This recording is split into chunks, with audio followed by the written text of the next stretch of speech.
शंकर जय गौरीपति भूतनाथ भगवान जय गणपति जय गौरदास सदा करो कल्याण।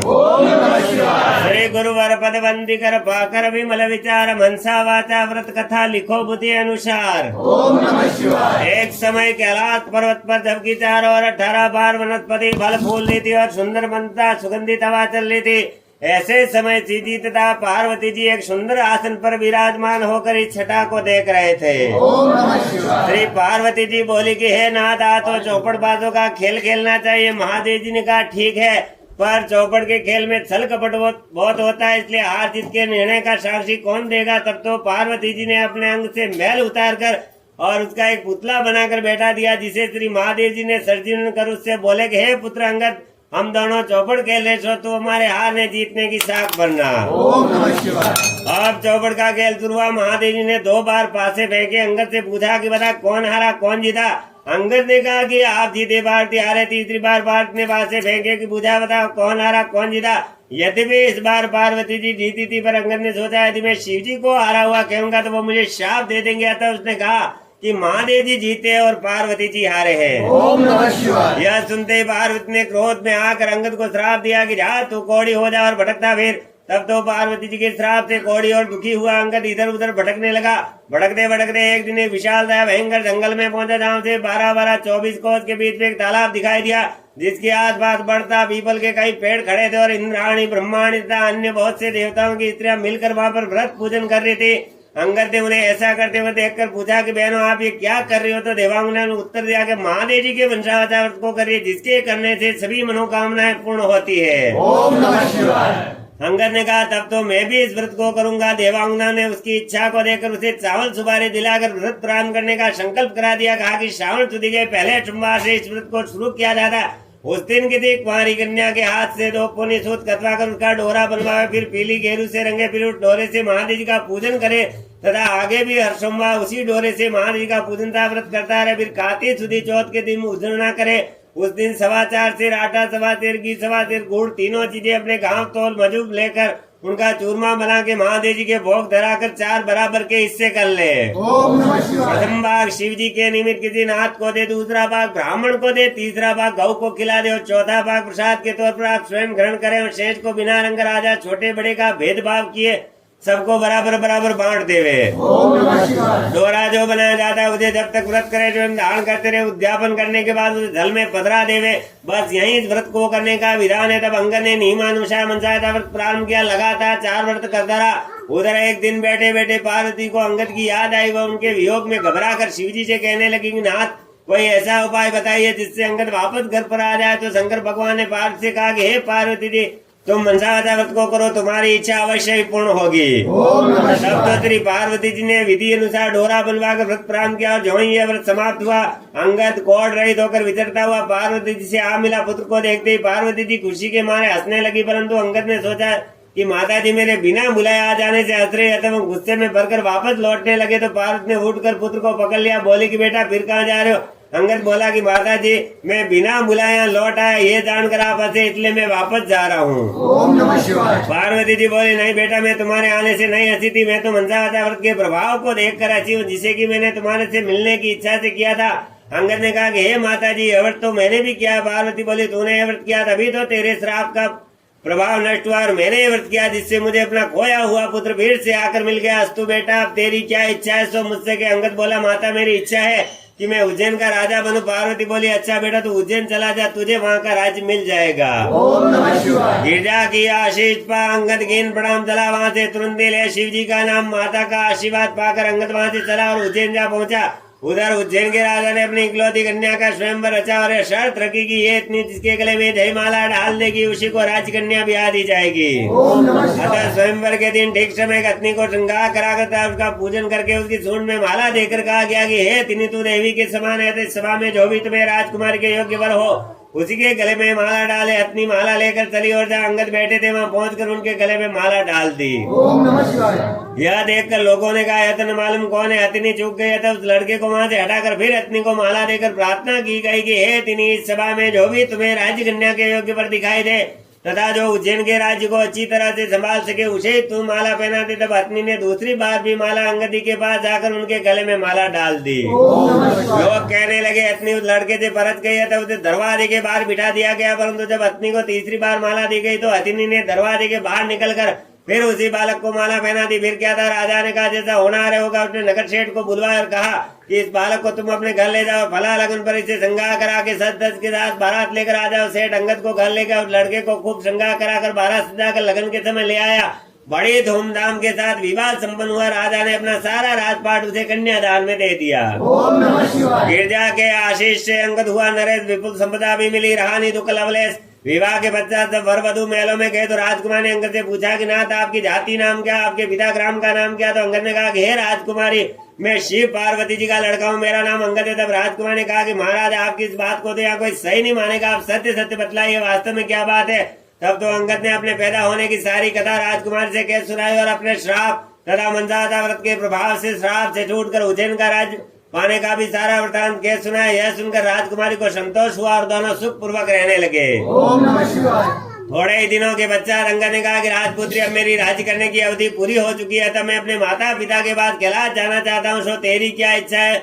सो मुझसे के राजकुमारी बोली कि हे नाथ, मैं तो पुत्र धन और राज्य का सुख चाहती हूँ। अंगद ने कहा तुम मनसावता व्रत को करो, तुम्हारी इच्छा अवश्य पूर्ण हो जाएगी। राजपुत्री बोली कि नाथ, जब आप कैलाश चले जाएंगे तो मेरे पुत्र कैसे होगा? अंगद ने कहा कि राजपुत्री, मनसावता व्रत के प्रभाव से तुम्हें बिना मेरे और गर्भाश के पुत्र मिलेगा। ऐसा कहकर और मनसावता व्रत की सारी विधि समझाकर अंगद जी उसी समय कैलाश को चले गए। ओम नमः शिवाय। फिर राजकुमार ने पति की आज्ञा अनुसार मनसावता व्रत शुरू किया। लगातार 4 वर्ष तक करती रही से भगवान शंकर बहुत प्रसन्न हो गए। एक दिन जब रानी दातुन कर रही थी, उसने अपनी दासी को जल की झारी लाने के लिए ऊपर महल में भेजा। जब दासी ऊपर महल में गई तो क्या देखती है, सोने के बालने में एक सुंदर बालक सोया हुआ अपना अंगूठा चूस रहा। तो दासी ने दौड़ते हुए नीचे आकर रानी से सारा हाल कहा और उसे ऊपर लेके रानी ने बालक को देखते उठाकर छाती से लगा लिया और शिवजी से प्रार्थना करने लगी कि नाथ, यदि आपने मुझे पुत्र दिया तो मेरे स्तनों में दूध भी पैदा कीजिए। रानी का इतना कहना ही था कि उसके स्तन दूध से भर के सारे महल व नगर में खुशी छा गई और सभी मनसावता व्रत के महत्व को सराहने लगे। बालक का नाम फूल कुंवर रखा गया। धीरे धीरे फूल कुंवर बड़ा हुआ, अब उसे सभी राजकुमार कहकर पुकारने लगे। ओम नमः शिवाय। एक दिन राजकुमार ने अपनी माता से पूछा कि माता, मेरे पिता कौन है, उनका नाम क्या है? इस समय वे कहा। रानी ने कहा कि हे पुत्र, तेरे पिता का नाम अंगद है, महादेव जी के पुत्र है, इस समय कैलाश में है। राजकुमार ने कहा कि माता, मृत्यु लोक में इस बात को कोई कैसे सच्ची मान सकता? तब तो रानी ने अंगद जी की उत्पत्ति, उनके श्राप की कथा, मनसावता व्रत के प्रभाव से उन्हें उज्जैन का राज्य मिलने की कथा तथा उनकी स्वयं की उत्पत्ति की कथा आदि सारी बातें कह सुनाई और कहा कि हे पुत्र, मनसावता व्रत को करने वाले के लिए कोई भी बात असंभव नहीं। यदि तुझे इसके पराक्रम का भान नहीं तो तू स्वयं भी इसको करके इसके फल को प्रत्यक्ष रूप में देख सकता है। ओम नमः शिवाय। पुत्र फूलकुंवर कहने लगा, माता, मेरी इच्छा है कि जयधिराज जी की कन्या जो कि इस समय दुनिया में सबसे अधिक सुंदर मानी जाती है, उसके साथ मेरा विवाह हो। क्या इस व्रत से ऐसा हो सकता है? रानी ने कहा कि हाँ, व्रत के करने से तुम्हारी इच्छा अवश्य पूर्ण होगी। तब तो पुत्र फूलकुंवर ने माता से संपूर्ण विधि पूछकर व्रत प्रारंभ किया। लगातार 4 वर्ष तक असर रहा। भगवान शंकर फूलकुंवर पर प्रसन्न हो गए और चेदीराज जी को सपन में जाकर कहा कि हे चेदीराज, मेरे कहने से तू अपनी राजकुमारी का विवाह उज्जैन नगरी के राजकुमार से कर दे। चेदीराज ने भगवान शिव जी के वचन सुनकर अपनी कन्या का विवाह उज्जैन नगरी के राजकुमार फूलकुंवर से कर दिया। अब तो वो फूलकुंवर राजा हो गया। ओम नमः शिवाय। एक दिन राजा फूलकुंवर शिकार खेलने वन में गया। वहां उसको कोई शिकार हाथ नहीं आई तो भूख प्यास से व्याकुल होकर वहीं एक बाग में जाकर आराम करने लगे।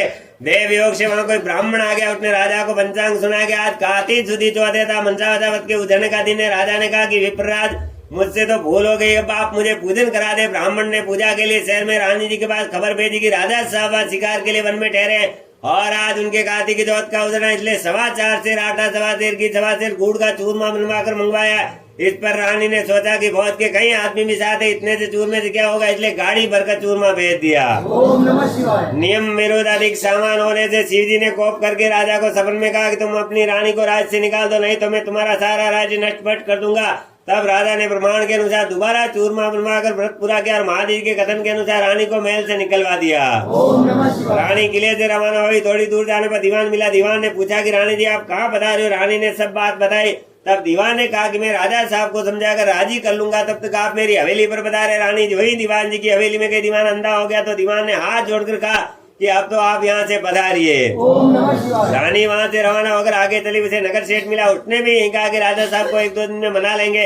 तब तक आप हमारे घर पर ही विराजे। रानी जोई नगर सेठ जी के घर गई। सेठ जी की हुंडिया तलना बंद हो गई और भी कई उपद्रव हुए। तब सेठ ने भी हाथ जोड़कर कहा कि रानी जी अब तो आप यहाँ से पधारिए। ओम नमः शिवाय। रानी आगे गई तो राजा जी का कुमार मिला, उसे दया आ गई। वह रानी को अपने घर ले गया। रानी के वहां जाते कुमार का वहां बैठ गया, जिससे सारे बर्तन फूट के कुमार स्वयं भी अंधा हो गया।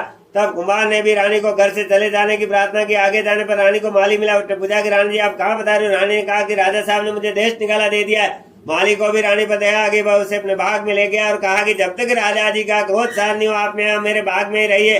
पर रानी के जाते बाग के सारे पेड़ पौधे सूख कर जलने लगे। खेतों के कुओं का पानी सूख गया। माली को कम दिखने लगा तो माली ने भी रानी को वहां से चले जाने के लिए कह दिया। ओम नमः शिवाय। तब रानी वहां से निकलकर विचार करने लगी कि मुझसे ऐसा क्या पाप हो गया कि जहाँ भी जाती हूँ वहीं सत्यानाश होने लगता है। ऐसा सोचते सोचते वह आगे चली।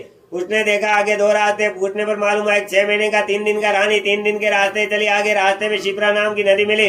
रानी ने दुख के मारे उसमें कूद कर आत्महत्या करनी चाहिए। वह जोई नदी में कूदी, नदी सूख गई। ओम नमः शिवाय। आगे चलने पर पर्वत आया। रानी ने सोचा कि इस पहाड़ पर चढ़कर गिर पड़ू और वह जोई चढ़कर गिरने लगी। पर्वत जमीन के बराबर हो गया। आगे जाने पर उसे सिंह दिखाई दिया। रानी ने सोचा इस सिंह को छेड़ू तो खा जाए तो अच्छा। उसने जोई सिंह पर हाथ फेरा, वह सिंह भी पत्थर का हो गया। ओम नमः शिवाय। आगे जाने पर उसे बड़ा भारी अजगर सर्प दिखाई दिया। रानी ने मरने के लिए उस सांप को छेड़ा तो सांप भी रस्सी बन गया। रानी हार खाकर आगे चली तो क्या देखती है, एक बड़ा भारी पीपल का वृक्ष है, उसके पास कुआं है, एक मंदिर भी बना हुआ है। रानी मंदिर में जाकर मुंह ढककर बैठ गई और ओम नमः शिवाय ओम नमः शिवाय पंचाक्षरी मंत्र को जपने लगी। उस दिन कार्तिक सुदी चौथ का दिन था, इसलिए मंदिर के पुजारी नाथ जी गांव में चले गए। वहां उनको कुत्ते ने काट खाया